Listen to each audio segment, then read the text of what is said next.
Do you want the cash price for that? You know, if you want a receipt or an invoice, it's going to cost you €200 more. We'll just say cash, will we? Uh, Listen, would you like to play golf with me next week? I have some sick days to use up, and I've got some time for a bit of golf. Do you want to come and play with me?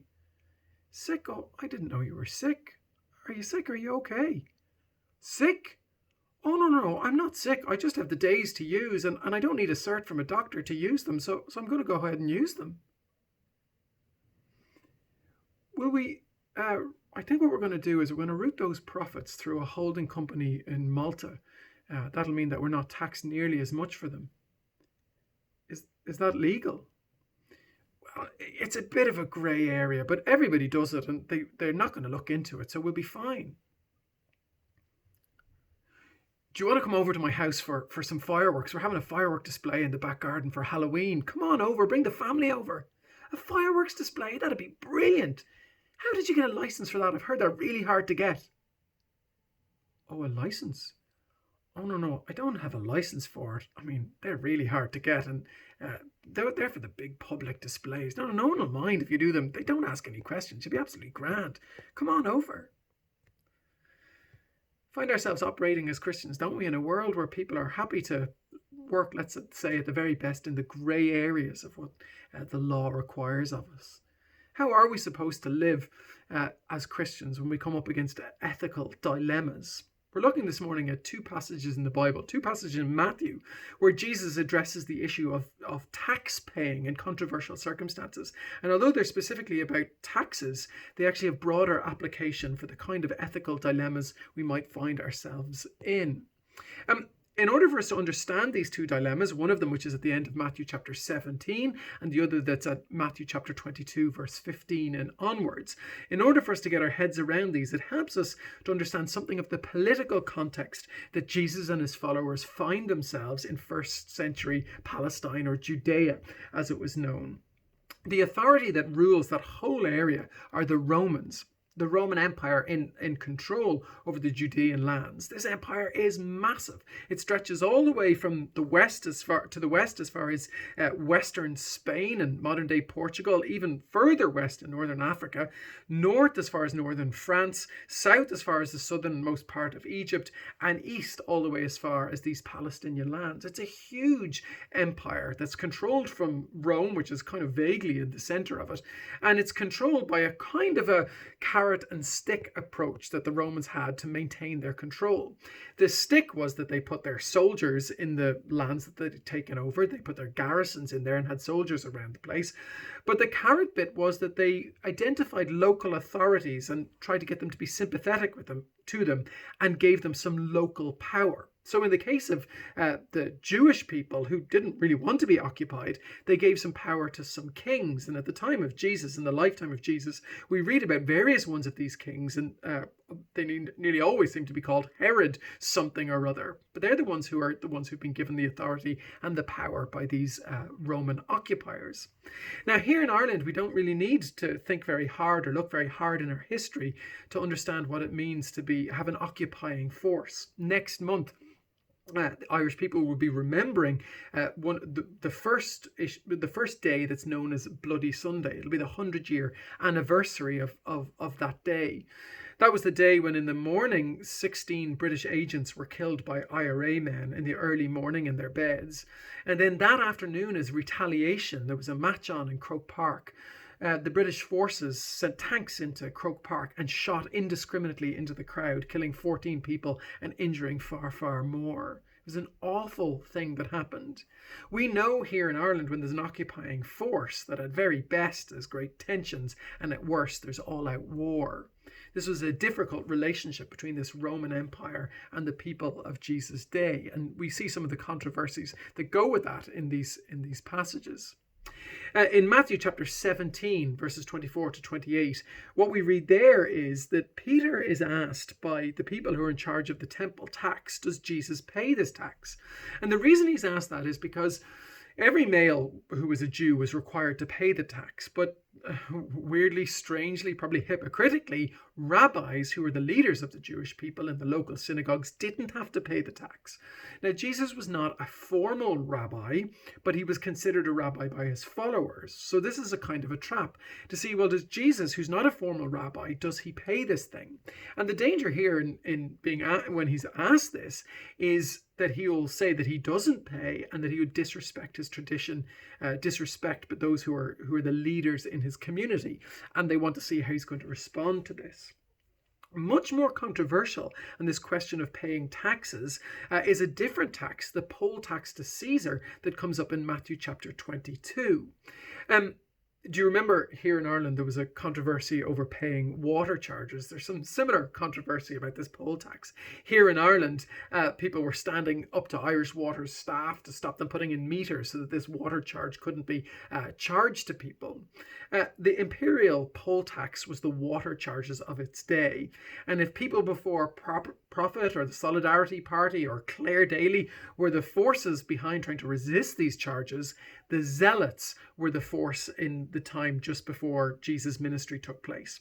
Around about the year 6 AD, about 30 years before Jesus' ministry was taking place, somebody called Judas led a rebellion against the Roman forces, refusing to pay this tax and trying to overthrow the Romans. It was quashed and quelled by the Romans brutally.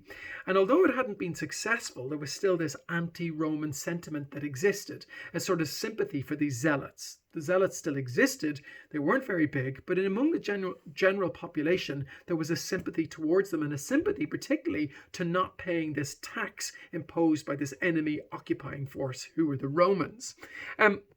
We read about a strange alliance of people who come to Jesus to ask him about what his attitude to this imperial poll tax might be. We have the Pharisees, who are very loyal Jewish people who will have been against the tax. And then we read about Herodians. There's some people who are called Herodians there. And that name Herodian gives a little bit of a giveaway. They were part of the company of Herod, who was the king who was put there by the Romans. So they will have been sympathetic to paying this poll tax. They'll have thought, well, it's right to do this. It's right to pay it. It's right to do as the Romans ask. We read that they kind of plamos Jesus. At verse 15, they come to Jesus, this pair, this Pharisees and the Herodians, and they say, we know that you're a man of integrity and that you teach the way of God in accordance with the truth. They're kind of trying to butter him up, and they want to know what he's going to do. Now, the dilemma in these tax questions, in both of them, there's ethical dilemmas. With the temple tax, if Jesus says he'll pay it, he might give the impression that he doesn't consider himself to be as important or as valuable as the other rabbis. If he doesn't pay it, he looks like he's going to say something terrible about his tradition. It sounds like he's going to reject the tradition that he's part of. What's he going to do? The poll tax feeds into a much bigger national question. Pay the tax, and he'll disappoint many of those among the people he's ministering to who are sympathetic to rebellion against the Romans. Refuse to pay the tax, and the false rumors that are circulating about him trying to start a rebellion against the Romans will flare up. So what's he going to do in this? It's an ethical minefield for Jesus. And as Christians, we find ourselves in all kinds of ethical dilemmas. There's a very sad story about a Christian who got himself in terrible difficulty. You may have heard of the company Enron. Enron was a company, one of the biggest financial services company. They were involved in commodities and energy. And it transpired in the early 21st century that they had been doing all kinds of false accounting, hiding debt, making it look like they were much more profitable than they were. It was an incredible scandal that brought the entire company down. They filed the biggest at the time bankruptcy claim in the history of the United States. The CEO and founder of Enron was a man by the name of Kenneth Lay. He ended up being found guilty of 10 charges of fraud. Now, the amazing thing, I think, for me and for us about Kenneth Lay was that he was a publicly confessing, committed Christian. He was a son of a preacher, He was a member of his local Methodist church and was thought to be a wonderful person by those in his Christian community. And yet he'd found himself in this situation where he was convicted of fraud, and really a large part of this huge bankruptcy claim was to do with him and his practices in Enron.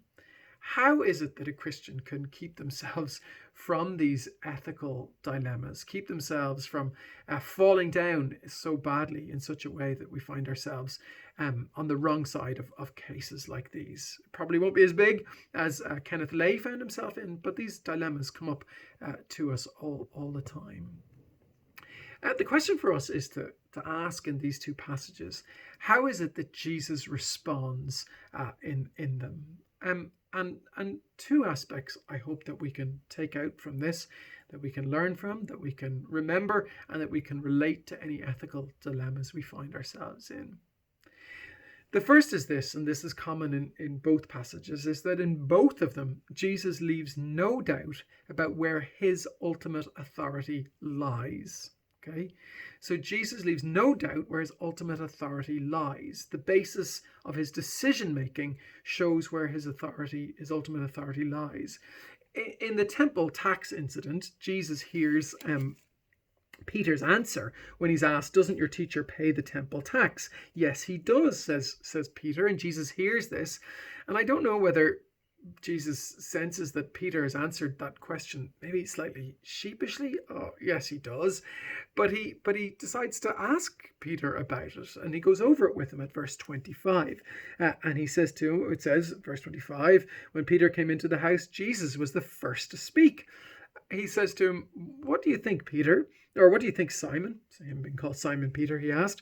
"From whom do the kings of the earth collect duty and taxes? From their own children or from others? Do kings charge their own children tax?" And Peter says, "Well, obviously no, they collect them from others." And then Jesus says, "Then the children are exempt," Jesus said to him. The point Jesus is making is, I'm the Son of God. I'm the son of the one who owns everything, absolutely everything. There's no duty on me to pay this tax. There's no duty on me to give a temple tax. The temple is where God dwells, and I'm the Son of God, and there's no duty on me to pay this. The people believed, because God met in a particular way with the people and the priests in the temple, this tax was for the upkeep of the temple so that the people could continue to meet with God. And what Jesus is saying is, I am actually God himself. I am the Son of God on the earth. I do not need to pay these taxes. I'm not treated the same way as these religious leaders. In the account of the poll tax, Jesus tells the questioners they're hypocrites. We read him say at verse 19 in that account, if you want to flick over to it, he says, "You hypocrites, why are you trying to trap me?" And when he says hypocrites, he's saying, listen, your motivation is all over the place. You don't have a genuine question you're asking me here. You simply want to trap me. And he says at verse 19, he says, "Show me the coin used for paying the tax." So he asks them to produce one of these coins. Now, the coin that was issued, that they used at the time, was a coin that was issued at the behest of the emperor. That was the Emperor Tiberius, who was in Rome. And on that coin would have been a picture of Tiberius. And not only would there have been a picture of Tiberius on it, there would be an inscription that said, "Tiberius Caesar, worshipful son of the god Augustus." Whoa. You see, the Romans didn't just think that their emperor was any normal person. They actually thought that their emperor had divine qualities. He's the worshipful son of the god Augustus. So these coins were a declaration, a bit of propaganda that said that this Tiberius had the authority to rule like a god over the people. When Jesus says at verse 21, give back to Caesar what is Caesar's, and to God what is God's, he's actually making an extraordinarily seditious claim. It's a rebellious statement. He is subverting and refuting the idea that Tiberius is God. He says, give him back his coins, because he's not God at all, but give to God, the true God, what is God's. This is offensive to the Romans and to the Herodians who are listening to this. Jesus is saying, this man Tiberius is playing at being God. This coin has nothing to do with the one true God. Give to God what's God's. Jesus' allegiance is completely and utterly to God, who owns everything, not to Caesar. So when faced with any moral dilemma or ethical dilemma in society, maybe where there's an authority over you, maybe in the workplace, maybe it's got to do with the laws and the government, the thing we have to ask ourselves is, who is our ultimate authority? And the answer that Jesus gives is that it's God himself. Our first priority, our first authority is God. It's worth remembering, too, that when it comes to things particularly to do with work, what the Bible says. And Colossians 3:23 says, whatever you do, work at it with all your heart as working for the Lord, not for human masters. So whatever kind of work you do, we do it as if we're doing it for God. Whether you work in the home or you work in the office or you work as a student or you're in school, whatever kind of work you do, you recognize that the work you're doing is actually for God, not for human masters. And the implications of that are twofold. It cuts two ways. So when we're working, when we're doing what we're doing day to day, we're working with God as our master, and it means that we don't do anything that's immoral. We don't do anything in our workplace that would go against God's principles. And that cuts both ways. That means if we're asked by our work to do something that's wrong, and that we know is wrong by what the Bible says, we know is ethically against what God wants and says is the best for us, then we just have to say no. If it's something dodgy or something that's dishonest, we just say no to that. But it cuts the other way as well. If we're in the workplace and we commit to a contract that says we'll turn up at a certain time and we'll leave at a certain time, that we'll put in our hours, then we do what we say we're going to do. We abide by the terms of our contract. We abide by the terms of what we've agreed to. So we don't cut short. We don't take shortcuts. We try to work the best way we can. This might apply maybe particularly in the world of politics, and every Christian should be interested in politics and should think about politics and should think about how they vote, should pray about it and try to do what's best and right. But we should also recognize that there's no such thing as a Christian political party. There's no such thing as a one party that espouses completely Christian virtues or ethics. So if we're involved with political parties, we should say to ourselves, could I find myself in a situation where I'm compromised in terms of following God, following Jesus and putting him first? We need to be very careful, because especially if we become members of parties or even become elected representatives, we're going to be asked to be loyal to our party. We can't be loyal to our party at the cost of being loyal to God in heaven. Be careful if you're a Christian who's getting involved in politics. I'm not saying don't do it, but be very prayerful about it. So first of all, when we have ethical dilemmas, the first thing we do is we honor God, and we do as God says. Secondly, though, we see two things, and we see something else in both of these passages, and it's this. In both instances of these two taxes, Jesus ends up paying the taxes. What's the outcome in these? We read that Jesus very strangely and bizarrely says at verse 27 of Matthew chapter 17, after he says that the children of the kings are exempt, essentially saying, I'm exempt from paying a temple tax because I'm the Son of God. He then says, but so that we may not cause offense, go to the lake and throw out your line. Take the first fish you catch, open its mouth, and you'll find a 4-drachma coin. Take it and give it to them for my tax and for yours. He says pay the tax. Now, whether he means actually to go and do this fishing, I don't know. I think it might be Jesus just being funny and making a little bit of a joke. But essentially what he's saying is, although I'm completely poor, and Jesus was completely poor, everything is mine. And if I need money, I can get money. And he's saying to Peter, do pay this tax. Don't cause offense. Just do pay this tax. Equally in the passage over the pages at Matthew chapter 22, where he's asked about this poll tax, he does say, give to Caesar what is Caesar's.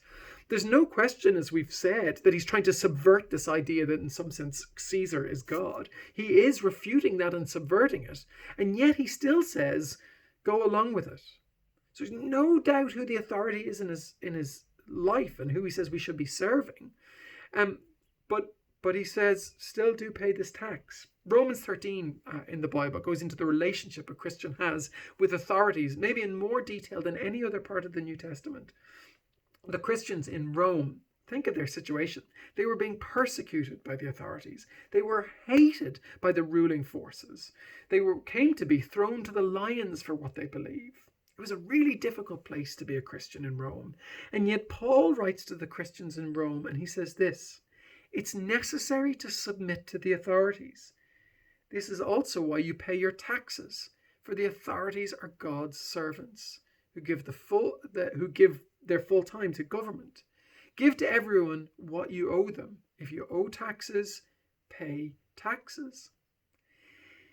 There's maybe no group of people who had the right to rebel and to refuse to pay the authorities more than the Christians did because of how they were persecuted by the authorities. And yet, Paul says, they've been given the power because God has given it to them. Resist injustice. Resist when people are being beaten down. Do that. And yet it matters to do with taxes. Pay your taxes. If they're not flagrantly abusing their power for immorality or to restrict worship or to put people down or to hurt people, then do as they ask. The implications of this for us are huge. It means that we should pay your income tax. Insist that anyone who does work for you in the house, somebody comes to the house and they do something, you're paying them for the gutters or to lay floors or do your hoovers or whatever it is, and they say, listen, I can give you a cash price. Say no. Say to them, did you drive on a road to get here? Do your children go to school? Are you going to go to a hospital if you get sick? Insist that they pay their taxes. If you're somebody who works and is paid by individuals like that, make sure it's going through the books.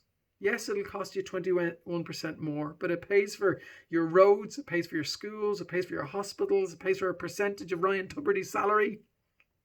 Maybe that's not an encouragement. When it comes to mask wearing, wear a mask even if you don't like it. When it comes to the environment, recycle things. Put things in the green bin. Put things in the brown bin. Follow speed limits. Get your children vaccinated if that's what the country says you should do. Don't lie or colour the truth in your tax return, in your expense claim. Don't falsify anything in a social welfare form. Christians were called to honour God in all that we do. And that means respecting the authorities over us. Honour Jesus by doing as the government says, unless what they ask is against God's rule. Pay your employees fairly, give them every benefit the law requires, and do more. Be gracious to those you're in authority over. In all things, serve the Lord Jesus.